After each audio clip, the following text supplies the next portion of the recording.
The only sound was that of the pen whispering to the paper, conspirators conceiving thoughts unspeakable. The pen glided over the creamy surface, desperate to break something it could not touch. The only light came from the stub of a candle on the desk corner, its orange glow illuminating the grime that outlined the brick walls. The shadow of a man bent over his desk was projected against the stained bricks, 3 times the size of the true figures. Like an exaggeration, he thought in a moment of unusual playfulness. The windows were boarded up, prohibiting any sign of the time from entering. There was no clock to tell him what time it was. He was guided only by his internal clock, which did not eat up the minutes with incessant ticking. It was better this way. Meals were rationed now, and it was impossible to live by the strict schedule of 3 meals a day as he had before. All the internal clock demanded of him was to write. He stopped and straightened, looking up at the ceiling. Faint footsteps threaded into his ear, freezing his spine. With one swift motion he leaned forward and blew out the candle, dousing the room in darkness. The footsteps grew louder, paused, and tracked to the spot right above his head.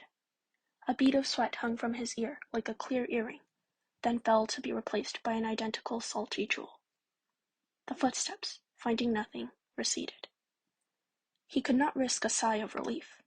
Instead he celebrated by striking a match on the stone and relighting the candle, which was crippled by the rivulets of wax from former lightings that had distorted its figure. Like my situation, he thought bitterly, and picked up his pen to resume writing. Courage returned to him bit by bit, and his pen wavered in his hand as he struggled to find his place. Red Heron, he whispered to himself. His pen name. No, Red Heron was someone else. Someone who wasn't afraid to write. Someone who wasn't afraid of fighting opponents larger than he. In this abode, he became Red Heron, and his writing was the feathers he shed so others could grow wings and join his flock. He swallowed the name and his hand steadied. The pen danced across the page to the silent song of hope it plucked. She is fettered now, by chains we have fashioned, a bird's cage made of tears, for what is politics if not another religion, and its leaders an invisible oligarchy? He knew this would cause a public uproar tomorrow. He knew Red Heron was being actively sought for, and each poem he wrote could be his death sentence. But someone had to open their mouth for the lips that had been sewn shut. A few more lines, and he was finished. He sat back, ran a hand through his hair, laid his pen down. No, he wasn't finished.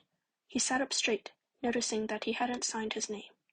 He picked up his pen, and it left a scrawl of ink in the bottom corner, as bright and conspicuous as dried blood.